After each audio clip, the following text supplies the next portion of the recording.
Superman 3 is an utter disappointment of a film.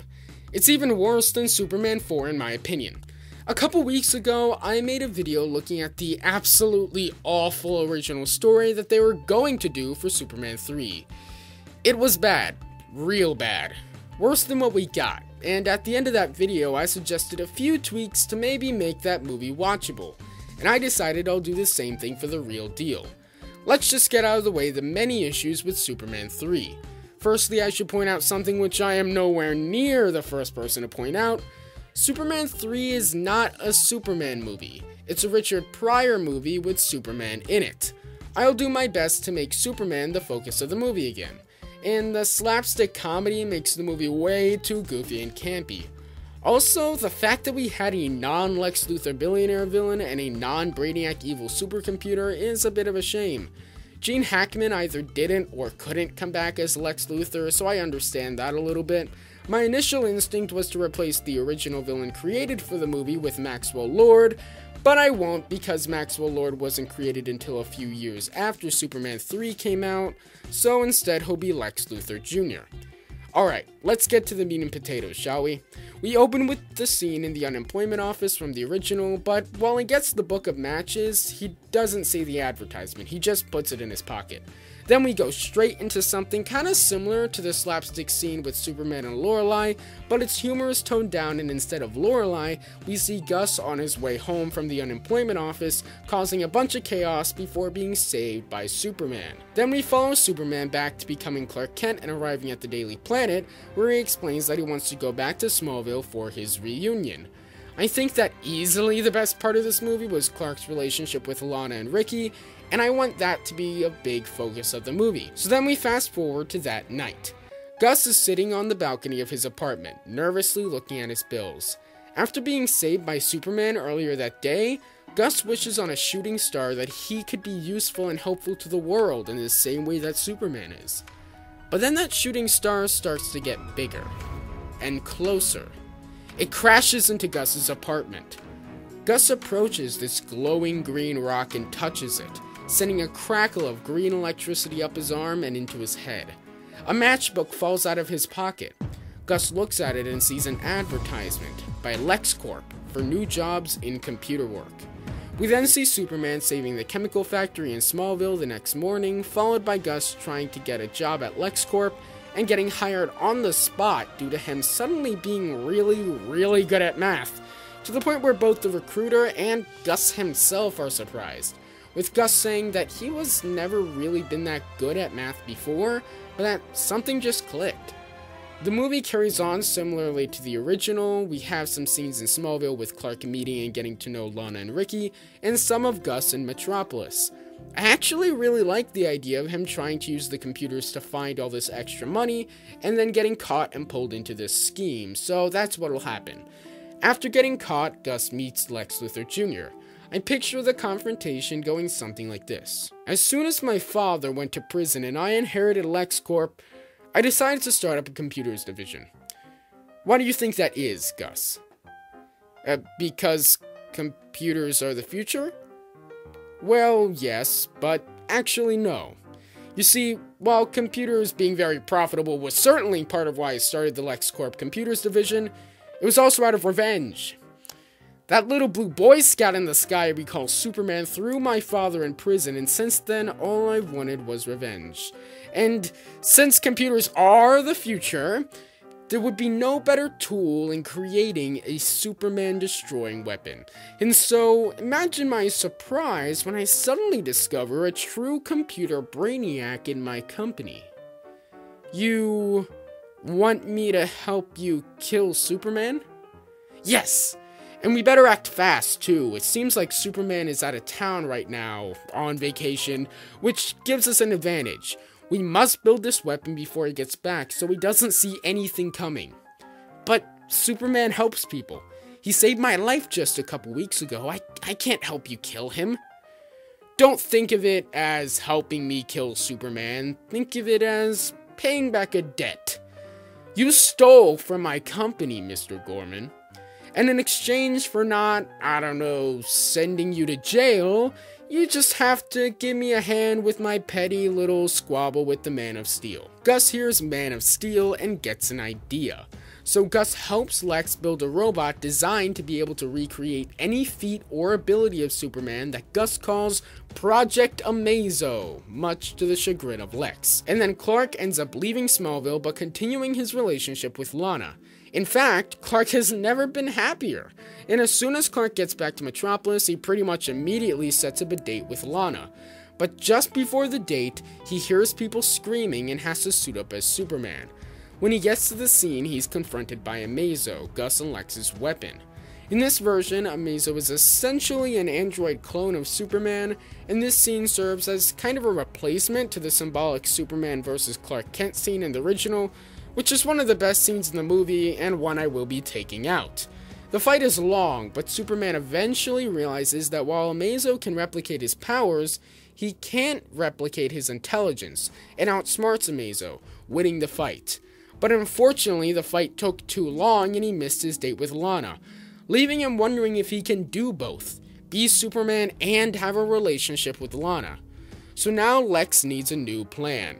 A few days later, he has a meeting with Gus where he basically reveals that he looked into some old Daily Planet papers and found Superman's original interview with Lois Lane, "I Spent a Night with Superman." In the interview, Superman reveals his only weakness is a mineral from his home planet called kryptonite, and that if they could just get a hold of some and replicate it, it could be the secret to killing Superman once and for all. Hearing Lex's description of kryptonite, Gus realizes it sounds familiar. He goes home that night and re-examines the rock that fell from the sky and landed in his apartment. He realizes that it is in fact kryptonite. He takes it back to LexCorp where they decide that before trying to replicate it, they should make sure it's legit by luring Superman back out and testing it on him. They take the remains of Amazo and crudely put him back together. Lex says they don't need to make him a weapon like he was before, just that he has to be a functional robot to lure out Superman. Gus comments that if the original robot was Amazo, then this one is like Bizarro in comparison. So Clark is getting ready for a makeup date with Lana when he hears screams again. He goes out and confronts Bizarro, but before he can make an attack, Bizarro pulls out the kryptonite, weakening Superman and making the fight last longer than it would have, as it's essentially a man versus an android, neither of which have any significant powers. Lex eventually recalls Bizarro because the fight's going nowhere and they'll need to find a way of making more kryptonite.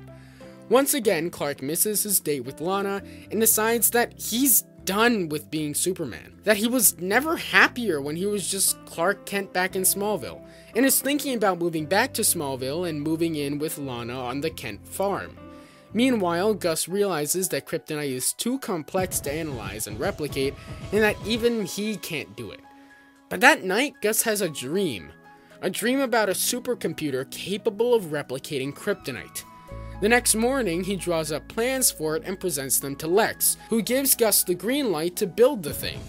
We see a montage flipping back and forth between Clark having a good life with Lana, even getting ready to move to Smallville, and Gus building the supercomputer at LexCorp, really in a zone. When the computer is finally done, Lex is impressed with it, but is worried because Superman hasn't appeared in weeks.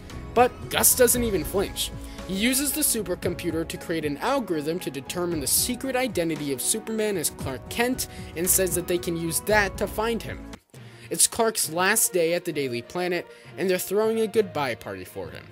Lana shows up to walk Clark out, but just as they're about to leave, Bizarro, looking like he's had a bit of a tune-up, shows up saying, "Me want Clark Kent."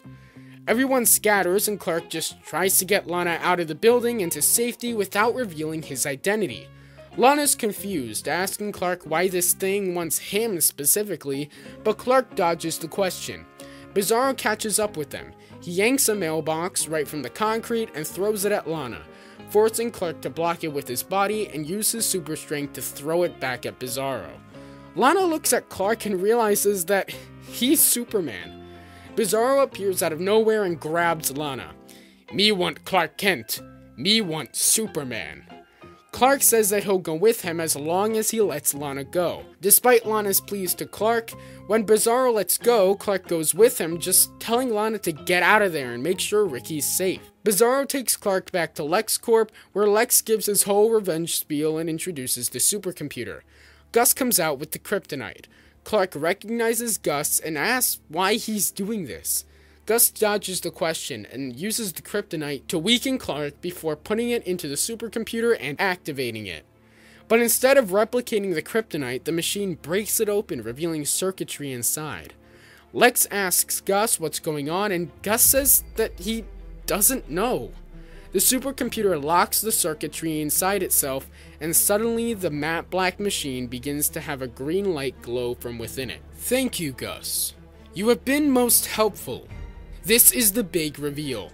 This supercomputer is Brainiac. He reveals himself as the one really behind the destruction of Krypton. He was a bounty hunter hired by Ya-Das, the ruler of Daxam, the sister planet and rival of Krypton, to eradicate every Kryptonian. He orchestrated the destruction of Krypton, making it seem like a natural disaster. He would have been destroyed with Krypton, but he preserved himself as a computer protected by that ball of kryptonite. When he finally landed on Earth, he used Gus as somewhat of a host, subconsciously controlling his mind to work for Lex and build the supercomputer as a new body. This was all so he could finish his job and destroy the last son of Krypton, Superman. Brainiac blasts Superman with a Krypton ray, temporarily incapacitating him.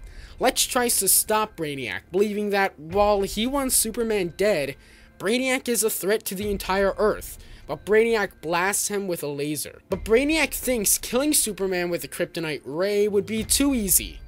Not honorable enough. Brainiac uploads himself into Bizarro, giving himself a physical body to fight Superman. Superman fights Brainiac, and it's pretty evenly matched, with Brainiac starting to come ahead simply because he doesn't face exhaustion like Superman does. But then Gus watches on, realizing what he's done. He started this journey in an effort to help people, to be like Superman. But because of Lex and Brainiac, he'll be responsible for Superman's death. Even his mathematical abilities, the only thing about himself that Gus was truly proud of, were something given to him by Brainiac as a tool to bring Brainiac back. So while Brainiac is distracted fighting Superman, Gus uses his abilities to find and attack a weak point in the computer, destroying Brainiac for good. Gus begs Superman forgiveness, and Superman, of course, forgives him, saying that Brainiac couldn't have been the only reason Gus was so successful. Superman delivers Lex to the police and takes Gus back home. Superman gets back home and changes back into his normal clothes. Lana shows up and they talk about Clark being Superman. Clark says that he's never been happier just being Clark with Lana and Ricky, but Lana says that she could never forgive herself if she deprived the world of Superman. That he has a responsibility to use his powers for good, because without Superman, people like Lex would rule the world. Lana and Ricky instead move to Metropolis to live with Clark. Lana's the only one who knows that Clark is Superman, and it allows for Lana to be Clark's confidant. Being Superman is easier, and being with Lana and Ricky is easier. Clark continues working at the Daily Planet. We end the movie with Clark checking in on Gus. Gus says that he won't tell anyone about Clark being Superman. He also reveals that he's lost his mathematical abilities since Brainiac died, but that he sold the patents he made when he had them in order to get back on his feet, and discovered that while he's not the genius he once was, he is still pretty good at math and is now working at the Daily Planet as an accountant. The last scene is Lex Luthor Jr. in prison. When no one's looking, he walks up to a cell that we don't need to actually see inside of, and says, "Hey Dad, you'll never guess what happened to me while you were gone. I know who Superman is." End credits. I hope you guys liked this video. If you did, consider subscribing for more videos like this, as well as a new video not necessarily like this every single day. That's pretty much it, and I'll see you next time, hopefully. Bye.